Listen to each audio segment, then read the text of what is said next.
Go ahead. Okay, we'll call the meeting to order. Jen, would you take roll, please? Commissioner Delzer? Here. Commissioner Erickson? Absent. Commissioner Wallner? Here. Commissioner Abraham? Here. Mayor Lindsay? Here. You have attached the minutes of the October 14th meeting. Are there any additions, corrections? I'll make a motion to approve the minutes of October 14th. Second. We have a motion and a second. All those in favor signify by saying aye. Those opposed, same sign. Motion carries. Before you, you have the agenda for tonight's meeting. Are there any additions, corrections? Make a motion to approve the agenda. Second. Okay, we have a motion and a second. All those in favor signify by saying aye. Aye. Those opposed, same sign. Appearances, acknowledgements, and correspondence. Acknowledge the Sidewalk Committee recommendations for the 2014 assessments. Chad, would you like to address this? Yes, I can. Thank you, Your Honor. The Sidewalk Committee met twice within the last month. We typically meet about this time of year to review potential areas to consider for recommending to the City Commission for assessments in the following year, excuse me. And they have done that, and they have provided some recommendations. The minutes are included in the agenda from the Sidewalk Committee are included in this commission meeting's agenda packet. They have recommended 4 areas for a sidewalk assessment. I currently estimate that the city's portion in those areas, the cost for the ramps will be within the budget that the City Commission has established last year, in August for 2014. The typical process that the Commission has used in years past for this is the Commission would acknowledge the Sidewalk Committee's recommendations and either accept them, reject them, or send them back to them to modify. Those are some of the options they could have. You can do whatever you wish, quite honestly. But most of the time they've been accepted, and then typically with this acknowledgement, the City Commission has asked my office to prepare a resolution of necessity, a proposed one at this point, and then there's some subsequent meetings and then notices to those potentially affected landowners before anything is adopted, all subsequent to this. That would take place if the previous process, if you will, proceeds. I'll just recite the areas that they've made a recommendation for in 2014. Roosevelt Avenue from 9th Street to 5th Street, the east-west portion of Maplewood Drive, from Division to the north-south portion of Maplewood Drive, Liberty Avenue north from 5th to 9th Street, and 5th Street northwest from Egan to Union, and 8th Street southwest from Egan Avenue west approximately 400 feet. And I can leave it at that, or I can try to answer any questions. I was at the meetings, one of those 2 meetings. Mayor Lindsay was at one of the 2. I was at one of them. And so there was some good discussion on the reasons for doing that. You'll notice Roosevelt is related to the school. The Maplewood portion is related to a park and some concerns that were brought to the Sidewalk Committee members about connectivity and sidewalks to a park. Liberty Avenue was an additional route identified for the elementary school, among other things. 5th Street Northwest was an area, if you look at these maps, I do have these maps here for you or the public if they want them. You sort of see visually that on the west side of town, there's not what I'll call a sidewalk route where there's good connectivity from between 2nd and 9th to get across town, and so they started going that direction. And then 8th Street Southwest, there's some apartments down there, and they've discussed sort of some phased approaches to get where that high-density housing is with pedestrian traffic from those apartments and these potential future townhouses to able to get those to Egan and be able to go up and down Egan in different phases this year, focusing on 8th Street Southwest. So that's a few comments about some of the discussion that I heard at that meeting.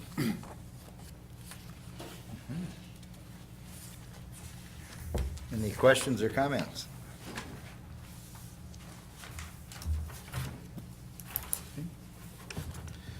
Make a motion to acknowledge the sidewalk committee recommendations for 2014 assessments.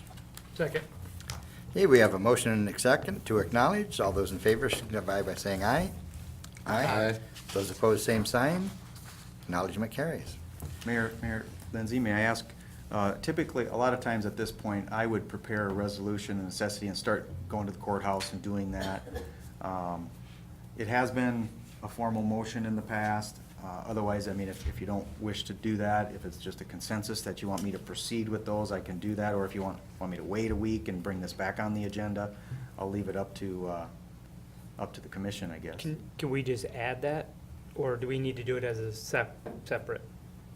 Authorizing him to start the process? Yeah, or by acknowledging it, can he just start? He can absolutely start. I would disagree that there needs to be a motion. Okay, There does not need to be a motion just to direct him to start that process. okay, Obviously, the resolution will have to come before you before Yep. this proposal would be accepted, but Chad's office can start that right now. Okay, I would say Very good. proceed then. I'll proceed. Yep. Thank you. Yep, thank you. Number 2, acknowledge Safe Routes to School Grant Award. And again, I'll ask Chad to address that. Thank you. This item is a grant that was completed by the Safe Routes to School Committee. It was submitted in February. We did go to Pierre. Principal Cook and I went to Pierre and presented on the grant application. We had a more significant grant application than what this award was for. However, we're still very pleased that we were able to receive some funds more or less dedicated to signage on the infrastructure side, which is the city component, so to speak, and bike helmets on the school side. You will note in the agreement does have signature blocks for the city and the school. The school did take this up at their meeting last Monday, and they did approve it, signing the agreement. And this, if this is approved by the city commission, we'll forward that to the DOT and then proceed with this process of getting the signing upgrades from the infrastructure side and completing that process. And I kept it brief, but I know Commissioner Waldner was on that committee, as well as Police Chief Pulford, and I also think that's sat in it. on one of them. Yeah, Yes. okay, yeah, and so there was We, a couple other items following here related to this, but, yeah. yep, we also had principal from St. Thomas Correct, was yes. there as well, so it was a nice committee, and it was also very nice to get that group of people in and talking about safe routes. I mean, there was some other good discussion, I think, that took place besides just this, but Can you give us an example of the specific type of signing that we'll be doing? Basically, what we'll be doing is updating the school crossing signing, and I think, or we do have some speed signs that flash your speed, much like the one that's, the police chief has temporarily mounted right now. I believe we have some permanent ones in there. And I guess generally speaking, all the signing will be updated to the new standards, that Okay. Manual on Uniform Traffic Control Devices standards. And so, I can't tell you the specifics, but there'll be a school zone ahead and a crossing sign with an arrow and So some there'll be different things. update the current and then additional signage? Correct, update the current and additional signage to bring, right now, you know, we want to make sure it's totally compliant in the future, and so we want to improve on what we have right now. Do you have any idea how much of this was new sign, how many, dollar-wise, was additional Oh. signing compared to updating the existing? Basically, I mean, the reason where I'm going with this is, this was something we were gonna have to do eventually. We're budgeting for it, I don't know what, they keep moving the date back, but there's a date when every one of our signs need to be updated, so. One way or another, we were gonna update these signs, it's kinda nice to yeah, mesh Yep. it into something else and, There's about $10,000 in signs themselves estimated at the time of the application. Okay. Again, just for these school zones, which will be created in a subsequent action here, or the first step in that.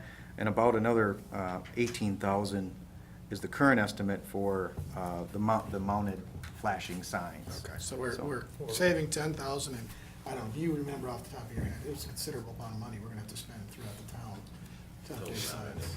But it's, if $10,000 just for school zones, you can start adding that up to the rest of the city, and it's nice we got that covered. And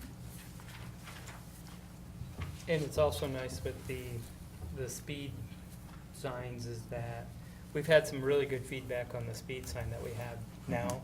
And it is up on 9th Street, kind of close to the elementary school, to get people to slow down as they're coming into town. And so now we can remind them in multiple places. And I know in talking with the chief that they've had some good feedback from that, from people that live on those roads, noticing people, yep, the light starts flashing, oh yeah, I gotta get her slowed down, so. Hopefully, and we think that those are working, so that's kind of nice to be able to tag those into this grant. Okay, do we have a motion to acknowledge?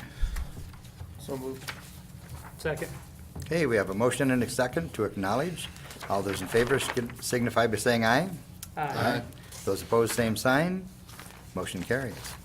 Now, number 1, under new business, is authorize the mayor to sign the Safe Routes to Schools agreement with the South Dakota Department of Transportation. And we've had the discussion. Is there any further discussion? What was our part on here again? Third side here. This was 100% grant. 100%. Yeah. And so there'll be some coordination with the DOT on some of the requirements that they have. The school has to submit some reimbursements relative to the bike helmets, but they'll more or less handle that. So it's rather, it's all encompassing on the DOT's part. You know, they sort of, we have plans that are designed and they're bid through the DOT, and then the contractor will come out and install those. We do, I should note that we do have some in-kind work that I coordinated with Dennis Poppin, electric superintendent, on this, because we're gonna work to get the power to these these poles, and that's the only cost. I think our in-kind costs, I should have mentioned that, is about $1,600. We estimate about $1,600 to get the power to these signs. So there is some cost on our part. I stand corrected. Okay. With that, I'll make a motion to authorize the mayor to sign the Safe Routes to School agreement with the South Dakota DOT. Second. We have a motion and a second. All those in favor signify by saying aye. Those opposed, same sign. Number 2, we have the first reading of ordinance number 1548, speed limit in school zones. And Mike, were you going to address this? I certainly can. Basically, we're just establishing some school zones, and in talking with Chief Pulford and the police department, nothing real serious about it, pretty straightforward. We have the school zones listed in the packet, and basically during certain hours, the speed limit's at 15 miles an hour and then 20 miles an hour all the other times, so, which is the normal speed limit. See, and that's a question that I had, and that's a question that I've been asked during driver's ed, is what is the speed limit when school is not in session? And so it is spelled out in here. It's 15 miles an hour from 7:30 a.m. to 4 p.m. And it's 20 miles per hour at all other times. So that should answer the public's question, and otherwise it is basically just spelling out where the school zones are. Anything else? I've talked to the police chief about this too, and this goes somewhat hand in hand with some of these signage upgrades we made. When we look at the new standards, some of them talk about the local jurisdiction, specifically calling out speed zones, and we're doing that with this ordinance, so that's part of the reason we're making it a little more clear than what it is right now. Okay, any other discussion? Do we have a motion? I make a motion to approve first reading of ordinance number 1548, speed limit in school zones. Second. We have a motion and a second. All those in favor signify by saying aye. Aye. Those opposed, same sign. Motion carries. Number 3, the Lewis and Clark capital call vote. And George Lee is here, and I am not sure if you wanted to speak to that, George, or if you were just going to listen to the conversation. That's Bernie Schmansky. Oh, sorry. You put the wrong name on I it. did. And I apologize. I don't So- know if George would be insulted or not. Yep. So, if you'd like to speak, I'd like you to come to the mic. That way, and that people at home, when they're listening to it, they can hear what's being said. First thing is, I'm not Mr. Lee, I'm No. Bernie Szymanski. Yes. Sorry. The first I've heard in recent years about water was in the paper last week when it was mentioned that there may be a call on the completion of the Lewis and Clark water system. I'm curious as to what kind of allocation the state has given Lewis and Clark, how many gallons they can pump, how many gallons they are pumping, the cost of the rest of the completion of just the line, and if that call, that vote will be required of every city on the system. I guess I'm wondering how much water is being pumped today versus the allocation. If they're pumping maximum today, somebody's marketing Madison's water.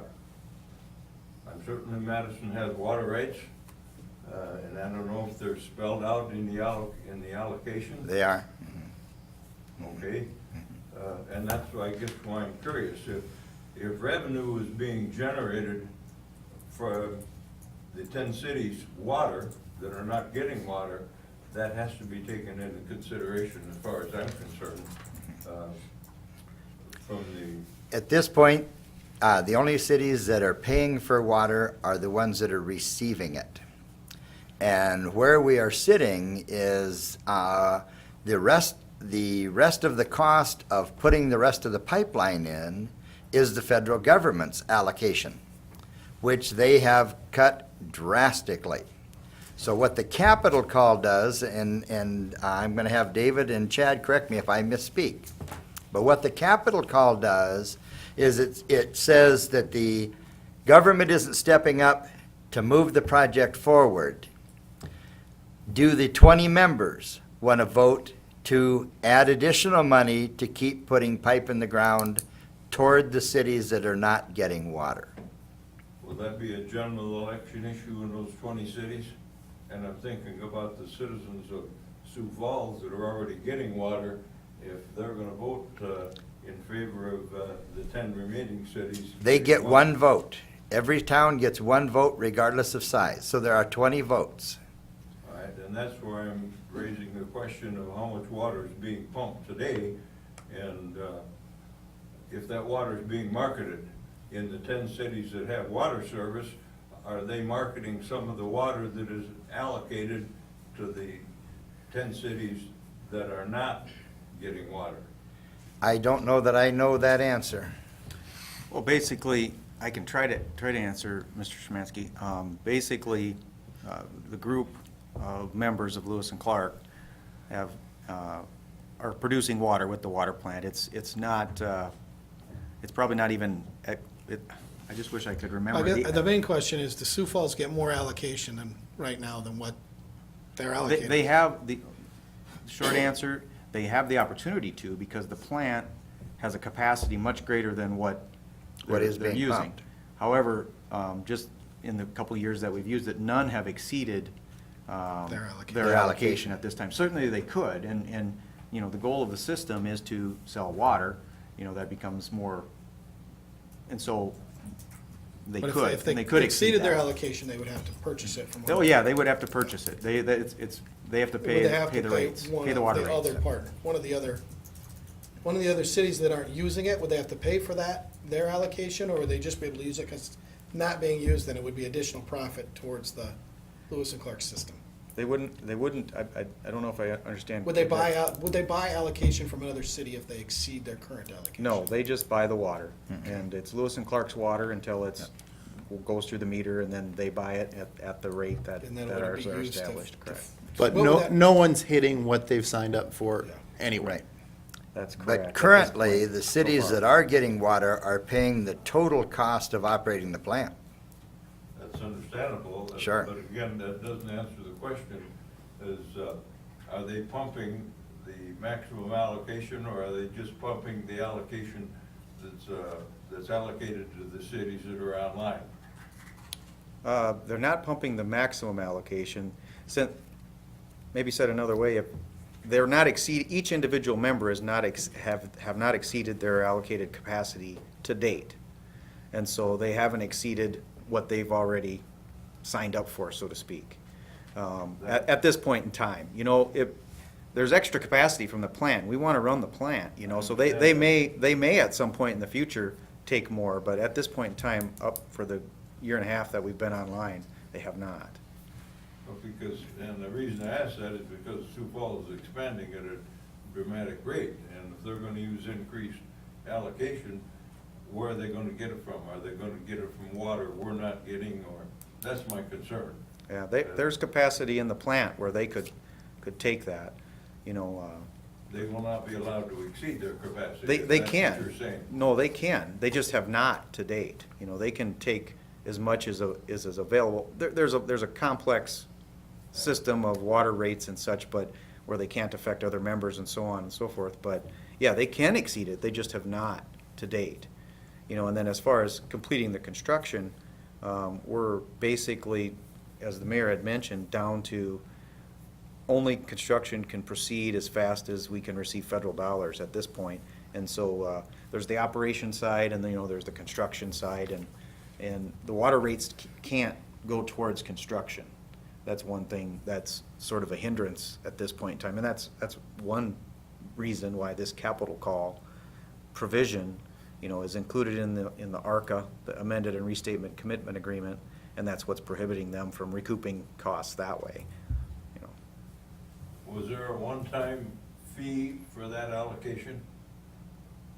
Did Madison pay a one-time fee for water allocation? Or did Oh, they yeah. pay for a fee for water line? We paid a. We paid a fee for the water line to deliver us 1 million gallons a day. A million gallons? So it's based on the capacity that you were purchasing. And Sioux Falls we're what, like 2.some% of, 2.94. 2.94% of the project, and Sioux Falls is 48% of the project. So Madison is only paying 2.94% of the Lewis and Clark project for 1 million gallons a day. Then that includes piping and. Well, that includes the building and and bringing it to us. Then, once we start receiving water, then we pay by the 1,000 gallons. Yes, yes. So, our share of the project is less than 3% to be part of that project. Okay, and the capital call is not a general election issue, No. It's a member issue. Yes. Votes And there's being only signed. 20 votes. And Sioux Falls is 48% or so of the cost, but they only get one of the 20 That was votes. an interest. That answers my question, Okay. but I'll be chatting with Yeah, Chad. it's, Yeah, do that. sure, sure. It's not on a per capita, it's on a per member. So, we get one vote, Sioux Falls gets one vote, Laverne gets one vote. Okay, That's some of the information I wanted, but I'll. Thank you. But I thought being it was on the call, it might be well to bring it to a head at this Sure. point in time. yep. I thank you for your time. Well, thank you for coming and thank you for bringing your questions. Not at this moment. Okay. So, further discussion. If I may, Yes. I'd elaborate just on a few things. And Chad, if you would pull your mic a little Yep, bit closer yep. there, thank you. I included a memo that I prepared in July in the agenda packet, so that was available. But I also, I seen it as my role in this process it's a complicated process, but one, obviously, to understand myself, but as a director on the board for Lewis and Clark, but then also to bring forth the information to the city commission so you can make an informed decision. To accomplish that, Troy Larson was here, I believe it was in July, but most particularly on September 9th to talk about, the current plan for the capital call vote. I also shared with the commission a memo, August 2nd memo and a September 25th memo from Troy Larson and an August 26th memo from Lewis and Clark's law firm, which are on the table there for the public if they would be interested in seeing those as well. And then, more numerous other updates that you're probably tired of receiving. But it's a complicated issue, and I just wanted to try to do that. Basically, we've talked about this capital call just in the last few minutes, and we're basically at the will of the federal government right now, not being able to complete the project. It's leaving some of the members who are in very much a water shortage situation at very much a loss, and some of the members that are not connected are not as in dire position as those. And so there's a mechanism outlined in the ARCA, the amended and restated commitment agreement that all the members have signed, that says if we need to proceed with construction, we pursue a capital call, or what Troy Larson has alluded to it as could be called an unsecured loan or a secured loan, because if this would be approved on a majority vote on this Thursday, then each member would have to come up with its proportionate share. Those funds are able to be recouped and paid back to the members when another member would take up their capacity. And if the capital call would be approved, then Madison would have, as outlined in the memo, would have to come up with a revised number from the memo is $470,000, $470,510 sometime in May or June of next year. And that could be financed through Lewis and Clark, and we have information that says it would not count against our debt. Also included in some of the literature on the table and available, and which I provided, is a comparison of how much that $470,000 would be an annual payment of about just under $16,000 for 30 years with zero interest. That could be recouped. The interest cannot with the federal dollars, whereas the principal can. Or a monthly payment of $1,307 for 30 years on a per month basis without interest. Or if you had 3% interest over 30 years, it would be just under $2,000 a month. And this is for this one only capital call. It's approved by virtue of approving the budget, which says that the board can approve a budget for construction planned for 2014, and that includes recouping the monies not provided by the federal government from the members. And that's essentially the mechanics of the vote. And so the federal government, I believe it was $3.2 million for 2014. The balance would have to come from the members. This is approving only this vote. It's not approving any future capital calls. The board could do future capital calls. They're not obligated to do future capital calls. Any federal dollars that do come in would go to pay off that capital call first before any new construction would happen. And again, somewhat repeating what I provided in the memo, but I just wanted to hit some of the high points. Is there any other questions that I may have missed or still unclear? I can do my best to try to answer those. I guess I just have a couple more points of clarification. Okay, So thank this you. particular capital call would not be to complete the entire line. It wouldn't be to complete the line to Madison. It would be to complete the line into Minnesota, am I right there? To Laverne. To Laverne, That's the so- next member, that's the next connection. We don't Connection. want to go part way, doesn't make Yeah. any sense. We want to go to the next Yeah, member. you can't sell any water if it's not connected on the other Right. end, so that's Yeah. why they picked this Thank you. amount. So it isn't the completion, so voting on this may or may not cause future capital calls to come. So this isn't an end-all be-all. It's not a one-time $6,000 a year for 30 years and we fix the problem. It's just Correct. fixing part of the problem. If we voted against the capital call, it does not mean we're opting out of Lewis and Clark. That's It correct. just means that we're staying on the same path we are today, waiting for the, either choosing to wait till the next capital call, we're just voting down this particular capital call and doing what we have been doing. So it's not asking for our money back, it isn't losing any allocation, it's just us choosing to at least vote no on this. It also means if it passes, we're still have other decisions to make, am I correct?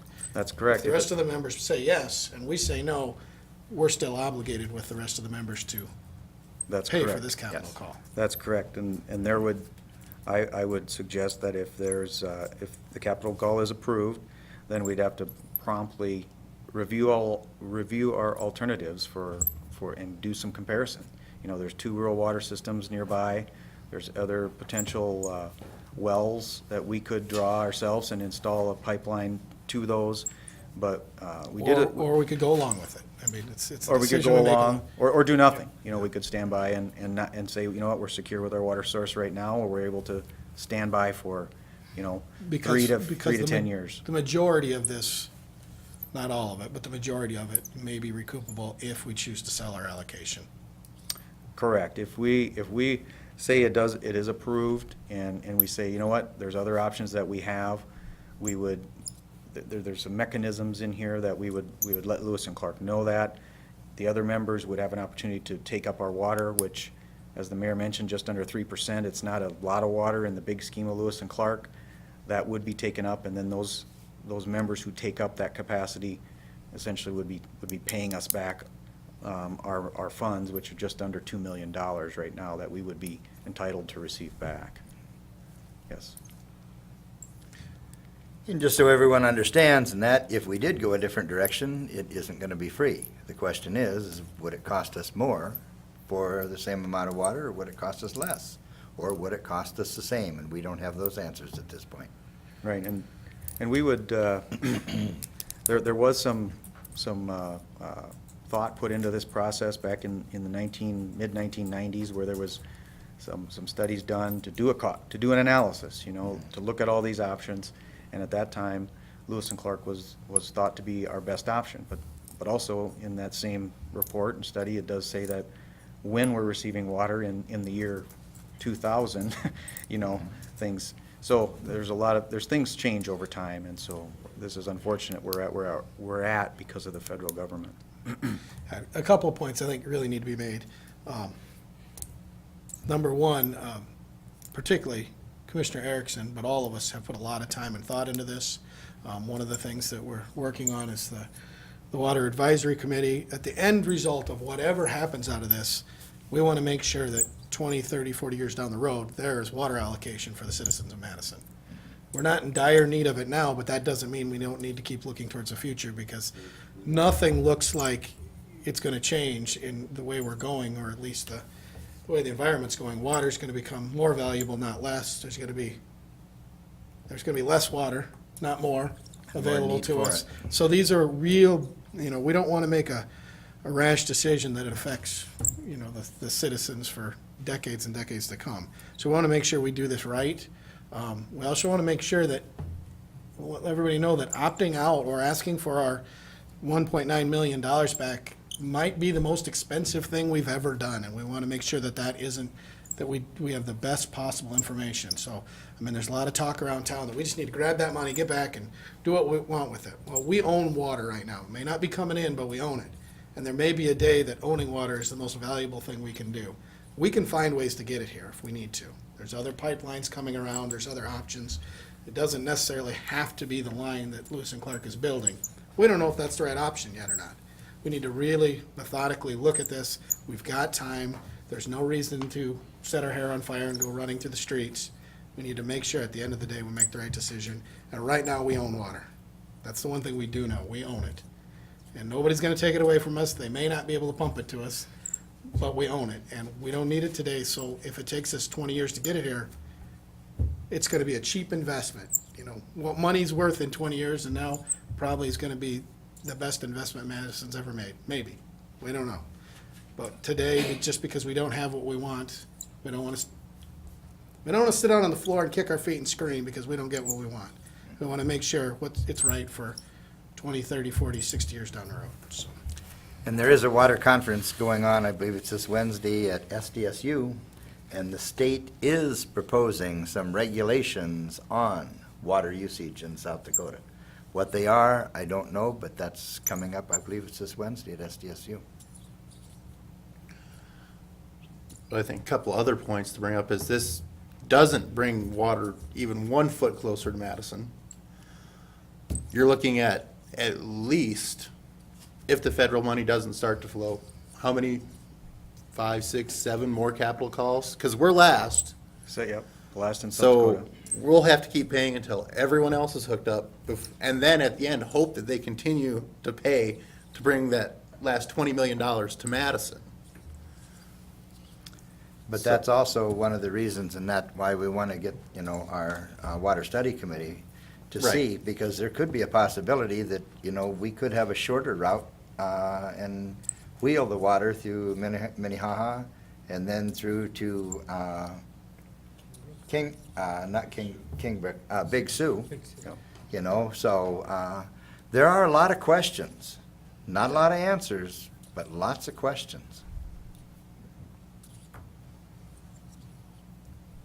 At this point, I feel anyways, that this isn't probably the right move for Madison to support this capital call, just because there's so many unknowns, plus the effect it would have on the immediate budget for the city of Madison. That doesn't mean, I want to make it very clear, just voting this down does not mean that we are backing out of the Lewis and Clark or we're asking for our money back. We just feel at this time that this may not, I personally feel this isn't the direction to go. Letting the federal government off the hook, to me, doesn't seem like the right answer here. This was a commitment that the federal government made. We fulfilled our obligation, as well as all of the cities that are involved in this. The federal government didn't, and this is, for all of you who took the time to look through this, this was vetted, this was approved. It took 10 years to get to the point where they said, is this really a worthwhile project, to where they signed off on it. They've done everything on their side to say that, yes, this is money well spent, this is a project. This isn't a gold toilet seat. This is a project that the federal government should be investing in, and then they chose to not fund it. They made the commitment and backed out. We made the commitment and paid our money. I think it's not the right time to start funding their bills. So I would And- make the motion that we vote no on the upcoming capital call. Second. Okay, we have a motion and a second to vote no on this particular capital call. All those in favor signify by saying aye. Aye. Those opposed, same sign. Motion carries. So on this particular capital call, then it would be, since Chad is our representative in that, he will be voting no on this particular capital call. That's correct. Okay. Bid number 814, approve specifications and set bid date for the emissions compliance materials for the generation plant. And I see Denny is here. Did you have anything that you wanted to share with us? Oh, not really, they've done initial tests on it, so they know what they need for equipment stuff, and when they do their studies. Denny, would you mind coming to the microphone for the benefit of the people at home? Thank you. Denny, do we have those results back yet? Do you know? From the test, Yeah, yes. and we're all good? Yeah, the tests will come back, the company that come in and done the emission tests, and they come back, there was a few that were maybe just a little higher, but said everything was in the normal. They see no problem with getting everything where it should be with their original estimates. I don't know, Chad, you got anything? No, no, we did some preliminary tests on all 5 engines, and those are the, that information from those tests are given to the suppliers of this material and installers, and then they know what they have to do to basically bring us into compliance. And so, just what Denny said there, we should, it's as anticipated, we should be able to spec the equipment to rectify these issues that EPA says we have to rectify. We did all 5 engines, so Mhm. when they get all said and done, there should be no, argument. If they don't pass, they should pass. You've got your basis and that, and then they'll be able to run a test on them afterwards to make sure that they have Right. reduced the emissions that were expected to be reduced. Okay. There's 2 parts to the, to this project. This is the materials. Okay. We'll bid those, and then we'll be bidding for a contractor to install these materials. That's sort of At a later date. At a later date. Okay. But still prior to the deadline of May 1st, is it 1st or 3rd? May 1st of next year, so that we're meeting our extension deadline to be in compliance here, so. All right, any further discussion? Do we have a motion? So we're to set the bid date, is that on 1:30 on the 8th, is that correct? Okay. Make a motion to approve the bid 8/14 and set date of bidding of November 8th at 1:30 PM at City Hall. Second. Okay, we have a motion and a second. All those in favor signify by saying aye. Aye. Those opposed, same sign. Motion carries. Number 5, approve the purchase of an all-wheel drive Dodge Charger police car for the police department. Did you want to speak to that, Mike? Sure. This is, every year, we put in our budget to replace one of our vehicles, and basically this is just the process. Little different vehicle than what we're used to. I think this is the first Charger type of a vehicle, and that's selected by the officers themselves. Actually, Chuck Pulford, Chief Pulford, works with them and says, okay, guys, here's what our options are as to whether, they're getting the sedan or the SUV vehicle, and so they kind of mix it up a little bit, and this is what we have for this year. And having talked with the police chief also, and that this particular bid is a state bid. Yes. And so we're able to pick it up off the state bid, and because of that, it will come from a dealership and that is awarding those state bids. And it is a all-wheel drive, so it'll be a sedan, which also is cheaper than the SUVs, so Little that was kind of the, part of his concern too was making it fit the budget a little nicer. So, Is the money allocated to outfit the car? The new cage, lights, because the Crown Vics, everything they take out of them won't fit in the Charger. It's not part of this 25,000, but there's enough in the budget. Okay. We've got 30 in the budget for 2014. So everything will be covered, but it's not part of this specific thing. Yep.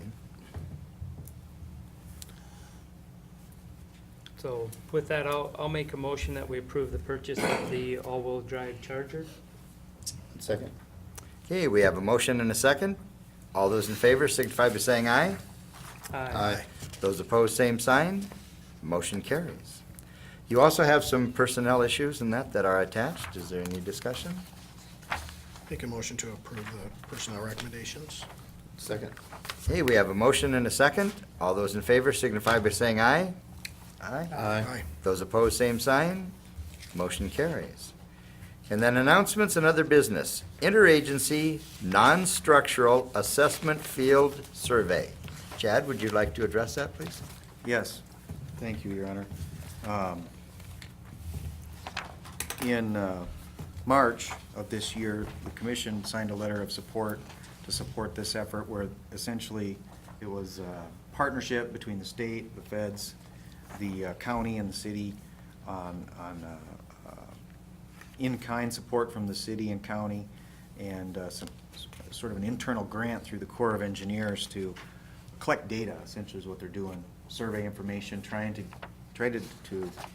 get an inventory, if you will, of structures and the elevations of structures in the floodplain for among other things, hazard mitigation planning and cost-benefit analysis for future projects and such like that. There's a survey crew that will be coming from the Corps of Engineers that we will work with to aid in getting this data collected, and then there'll be subsequent presentations and reports of the data that we'll have going forward, but then that'll also be meshed into the emergency management plan that Don Thompson uses and such going forward.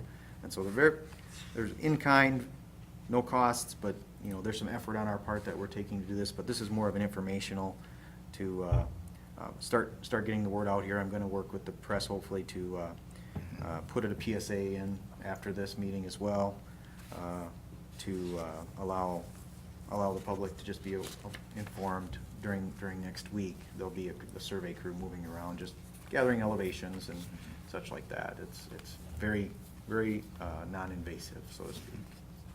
And like you said, the public service announcement to let people know and that they will be around, and people are going to ask them questions, and they may also have a question or two for a property owner, so. Right. Okay. Any other discussion? Okay. Do we need a motion to acknowledge on this one? Okay. All right, so not seeing any other things on the agenda, do we have a motion to adjourn? So, second. We have a motion and a second. All those in favor signify by saying aye. Aye. Motion carries.